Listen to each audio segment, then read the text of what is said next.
अभी झारखंड जो है वो पूरा ट्रेंड कर रहा है, क्योंकि झारखंड में जो प्रोटेस्ट हुआ था स्टूडेंट्स के द्वारा जेपीएससी और जेएसएससी पेपर लीक को लेकर, उसके बाद फिर झारखंड के जो मुख्यमंत्री है हेमंत सोरेन, जिन्होंने मतलब कि जितने जितना बोला गया था पेपर रद्द करने के लिए, फिर सीबीआई जांच करने कराने के लिए, उससे कहीं ज़्यादा बढ़ करके पेपर रद्द भी किए। और सीबीआई नहीं लेकिन सीआईडी जांच को लेकर जरूर यहाँ पे मान गए हैं, क्योंकि झारखंड में जो भी वैकेंसी आया, चाहे वो पीजीटी को लेकर हो, टीजीटी को लेकर हो, सहायक आचार्य को लेकर हो, सभी कुछ ना कुछ तरह से यहाँ पे संदेह का स्थिति बना हुआ है। अब यहाँ पर हम लोग बात करते हैं जो पेपर जो लीक हुआ था जेपीएससी में, और उससे पहले भी जो लीक हो रहा था, तो उसमें बहुत सारा एग्ज़ाम को रद्द किया गया और बहुत सारा एग्ज़ाम को अभी स्थगित किया गया, जिसमें 17 एग्जाम, ये 22 एग्ज़ाम को जो है वो रद्द किया गया झारखंड सरकार के द्वारा, जिसमें जेएसएससी सीजे सबसे महत्वपूर्ण एग्जाम है।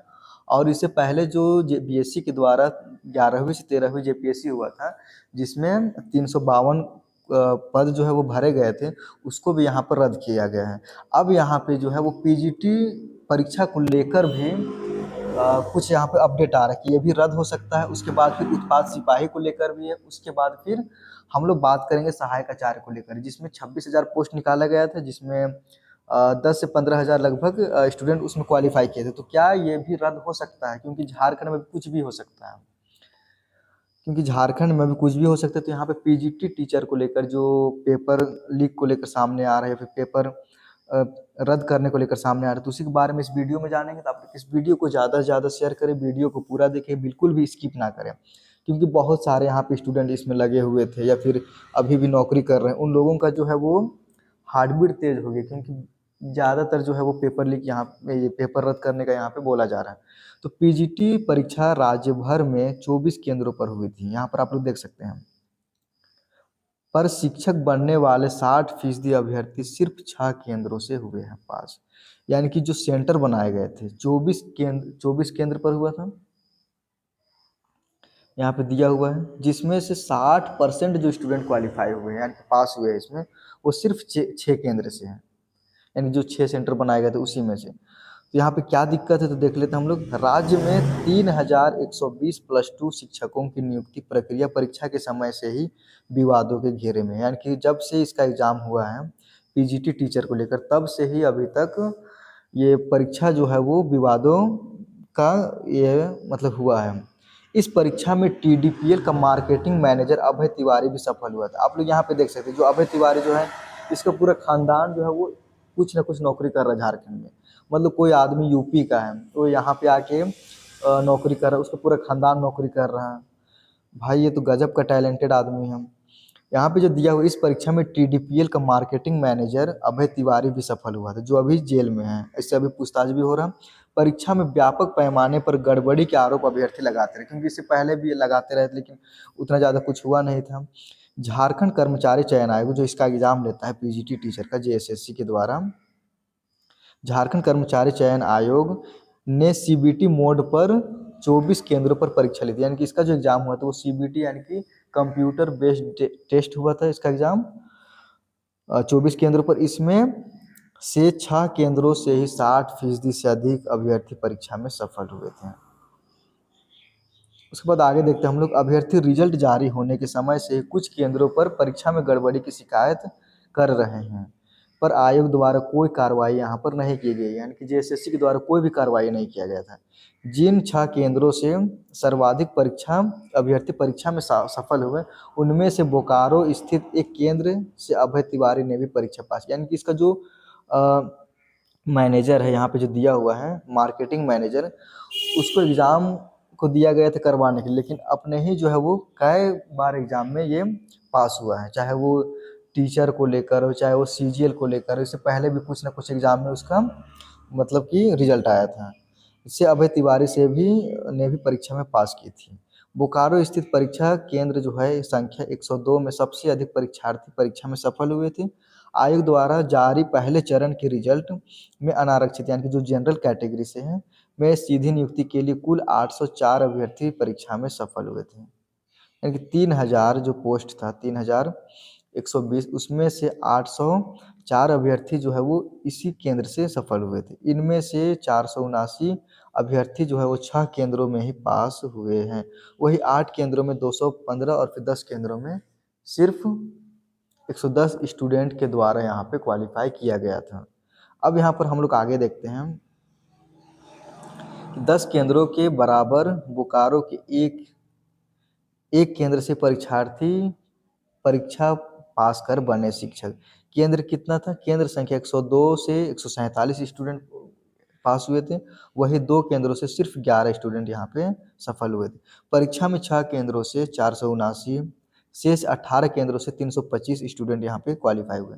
टीडीपीएल का जो अभय तिवारी है भी बोकारो के एक ही से केंद्र से परीक्षा में यहाँ पे सफल हुआ था।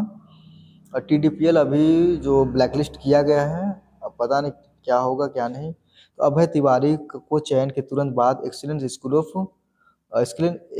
स्कूल ऑफ जो मिला हुआ था उसको वहाँ पे प्रतिनियुक्ति मिल गया था। यानी कि अभय तिवारी ने अंग्रेजी विषय से परीक्षा में सफलता हासिल की थी।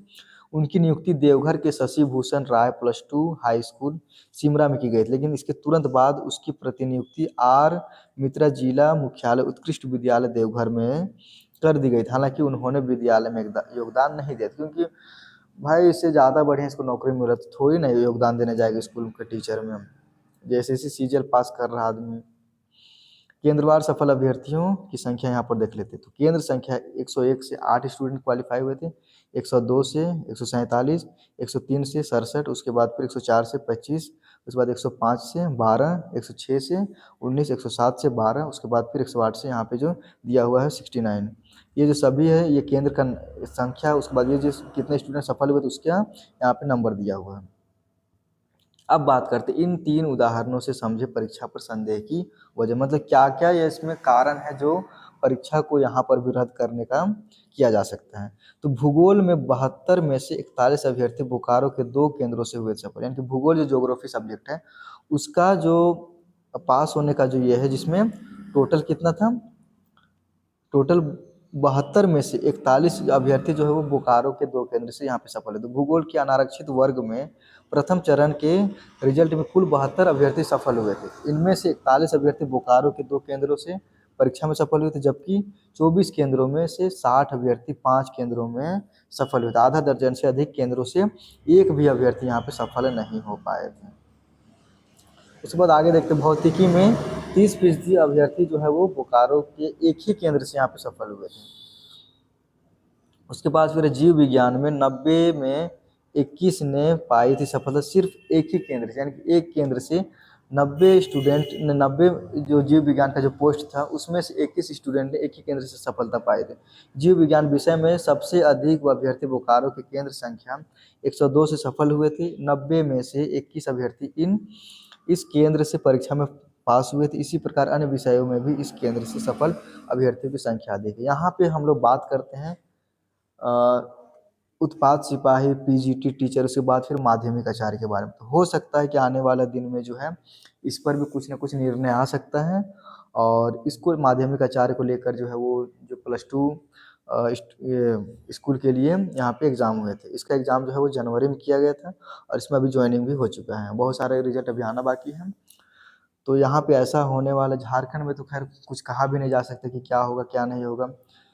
तो उम्मीद करते आगे आने वाला जो भी दिन हो वो सही से इस पर जांच हो पाए, इसका एग्ज़ाम सही हो पाए और इसका जो भी वैकेंसी है वो इसमें पारदर्शिता बरती जाए, ताकि बहुत सारे स्टूडेंट यहाँ पे नौकरी के चक्कर में जो है अपनी ज़िंदगी बर्बाद कर देते, पूरा उम्र निकल जाता है बहुत स्टूडेंट का, क्योंकि बस एक नौकरी पाने के लिए, और यहाँ पे पैसा दे के खरीदा जा रहा है।